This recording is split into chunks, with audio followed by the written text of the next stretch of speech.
Bonjour, dans cette vidéo nous allons voir comment fonctionnent les puces et numérotation.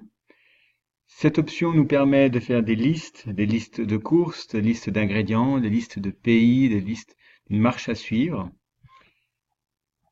Je vais déjà prendre une liste d'éléments à titre d'exemple, ici. Nous avons les deux boutons raccourcis qui se trouvent ici et ici, ou alors dans le menu Format, puces et numérotation. Il a aussi la possibilité d'aller avec le clic droit de la souris. Voilà.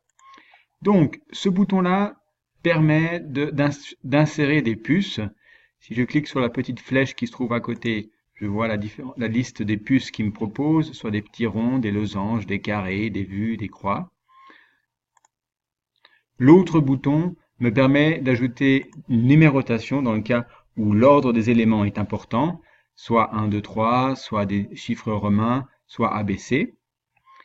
Et pour appliquer tout cela, il me suffit de sélectionner mon texte, décider si c'est une puce ou une numérotation qui m'intéresse, cliquer là et sélectionner la puce. Voilà, j'ai fait la manipulation de base. Si je veux maintenant ajouter un élément, il me suffit d'aller à la fin de la liste et de faire retour à la ligne. Et l'élément, je peux maintenant ajouter un élément. Si par contre ma liste est terminée, il me suffit de recliquer sur le bouton puce pour désactiver la puce. Et je peux ainsi continuer mon texte. Je vais maintenant donner un deuxième exemple.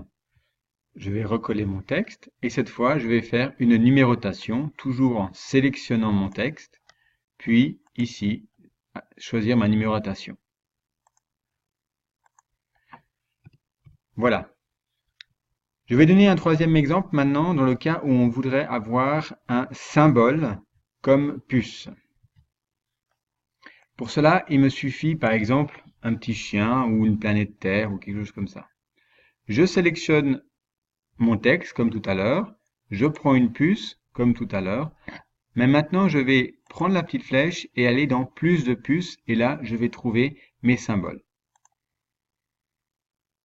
Ici, dans personnaliser, puce, puce, sélectionner. Et je vais chercher la bibliothèque de symboles qui m'intéresse. Les deux bibliothèques les plus couramment utilisées sont Webdings et Wingdings. Dans Webdings, je vais prendre tout en bas de la liste le petit chien. On voit le symbole ici. Je fais OK. Il me confirme que ma puce va ressembler à un petit chien. Je fais OK. Et il remplace la puce de base par la nouvelle puce en forme de chien. Voilà, c'est tout pour les puces.